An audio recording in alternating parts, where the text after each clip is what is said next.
Football জগৎ ফের উত্তপ্ত। ফুটবল সাপোর্টার্স ইউরো এফএসই ফিফার বিরুদ্ধে বেশ গুরুতর অভিযোগ তুলেছে।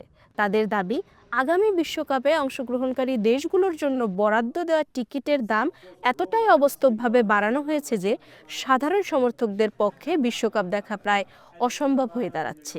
এফএসসি তাদের বিবৃতিতে বলেছে, অংশগ্রহণকারী দেশগুলোর জন্য যেসব টিকিট বরাদ্দ থাকে সেগুলোর দাম এবার আকাশ ছোঁয়া। এমনকি ফিফা এসব দামের ব্যাপারে এখনো কোনো মন্তব্য করতেও রাজি নয়। আগামী ফুটবল বিশ্বকাপে কোনো সমর্থক যদি তার দলকে গ্রুপ পর্ব থেকে ফাইনাল পর্যন্ত অনুসরণ করতে চান, তাহলে তাকে ন্যূনতম $6,900 খরচ করতে হবে, যা 2022 কাতার বিশ্বকাপের তুলনায় প্রায় 5 গুণ। আর টিকিট নিশ্চিত করতে পুরো টাকাটাই দিতে হবে 2026 সালের শুরুতে।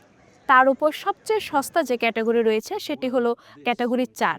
এই ক্যাটাগরির সব টিকিট ফিফা রেখেছে ওপেন সেলে, যেখানে ডাইনামিক প্রাইসিং, মানে চাহিদা বাড়লে দামও বাড়বে।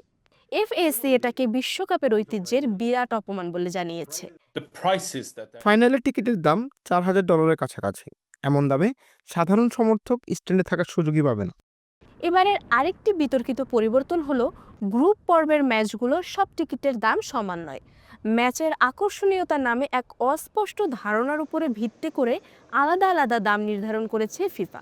ফলে একই পর্যায়ে একই ধরনের টিকিটের জন্য ভিন্ন ভিন্ন দলের সমর্থককে ভিন্ন দাম দিতে হবে, যা একেবারেই অস্বচ্ছ একটি প্রক্রিয়া। এফএসসি বলছে, এইভাবে তাদের পক্ষে বিশ্বকাপ দেখা স্বপ্নের মতোই। 4 জনের একটি পরিবারের খরচ পৌঁছে যাচ্ছে $30,000 মতো। ইউরোপীয় সমর্থকদের বেশিরভাগই এমন ব্যয় বহন করতে পারবেন না।